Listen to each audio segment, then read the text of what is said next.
Muito bem, agora no segundo vídeo da série, nós vamos falar sobre os meios de rastreio que tem a Receita Federal. É importante que você saiba que a Receita Federal, na qual é representada aqui pela sigla SRF, que é Secretaria da Receita Federal, ela tem hoje uma das principais tecnologias que nós temos hoje no Brasil. Inclusive, essa tecnologia, ela é um modelo mundial, tá certo?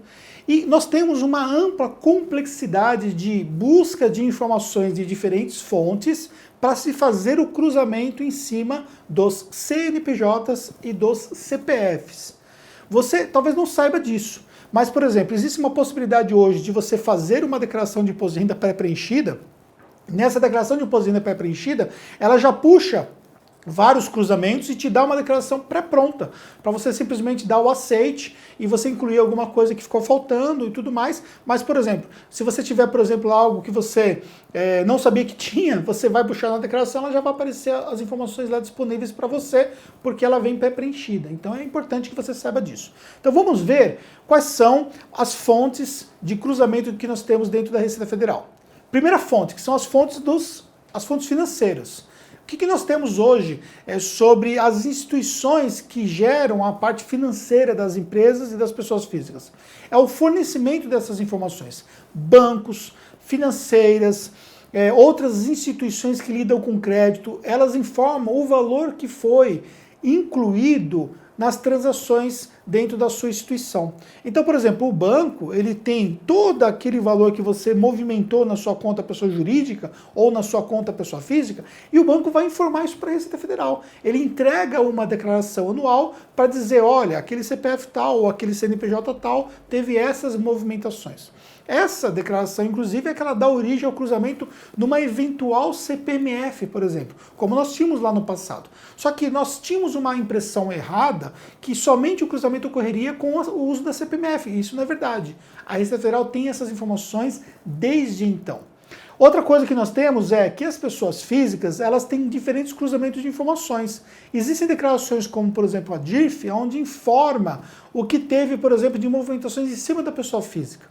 Então, se você tem a sua movimentação da sua pessoa jurídica, trabalhando como produtor ou afiliado, você vai ter de repente uma outra movimentação como pessoa física também, talvez você tenha um segundo emprego, por exemplo, ou seria o seu emprego principal, e você mantém uma PJ. O que acontece? A empresa que você tem essa movimentação, ela manda uma DIRF e aí essa DIRF vai as informações lá para a Receita Federal. Existem produtores também que já estão informando os valores pagos para os afiliados pessoa física, o que seria correto, através de uma DIRF.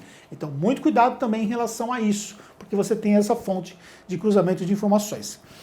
A terceira fonte que eu quero citar, sobre os bens. Tudo aquilo que você compra, tudo aquilo que você tem, isso também é informado para a Receita Federal. O saldo das suas contas correntes, no 31/12 de cada ano, é informado para a Receita Federal. Você comprou um carro, essa informação vai para a Receita Federal. Você vendeu um imóvel ou comprou um imóvel, essa informação vai para a Receita Federal. Não adianta você querer declarar o valor do imóvel diferente do que está na escritura, porque o cartório informou o valor exato da venda ou da compra lá para a Receita Federal. Então você precisa tomar cuidado também com essa fonte de informação. E por fim, onde nós temos a principal fonte de informações, que são as plataformas. Aí nós temos um mistério, se as plataformas informam ou não isso para a Receita Federal. Nesse presente momento, a informação que nós temos é que não são todas as plataformas que estão informando isso. Agora, as plataformas, elas são corresponsáveis sobre a movimentação do dinheiro. Vamos entender como é que funciona a situação da plataforma.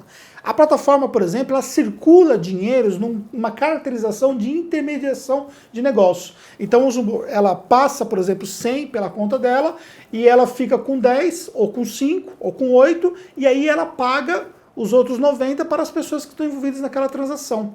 Por que a plataforma teria que informar isso para a Receita? Porque senão a Receita pode entender que a plataforma, na verdade, ela teria uma receita de 100, quando na verdade isso não é correto.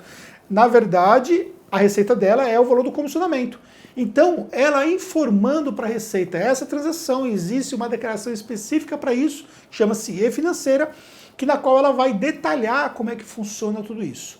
E aí que você pode ser pego facilmente. Então, O que você pode fazer para você ficar tranquilo? É você fazer o recolhimento do seu imposto no total. E aí você não vai se preocupar se a plataforma está informando ou não, você não vai se preocupar com as informações que vêm de origem da parte financeira, você não vai se preocupar com as informações que vêm da pessoa física, você não vai se preocupar com as suas informações dos bens, porque tudo isso vai estar bem liquidado. Então você precisa ter esse cuidado em relação à sua empresa para você proteger de fato o seu negócio digital.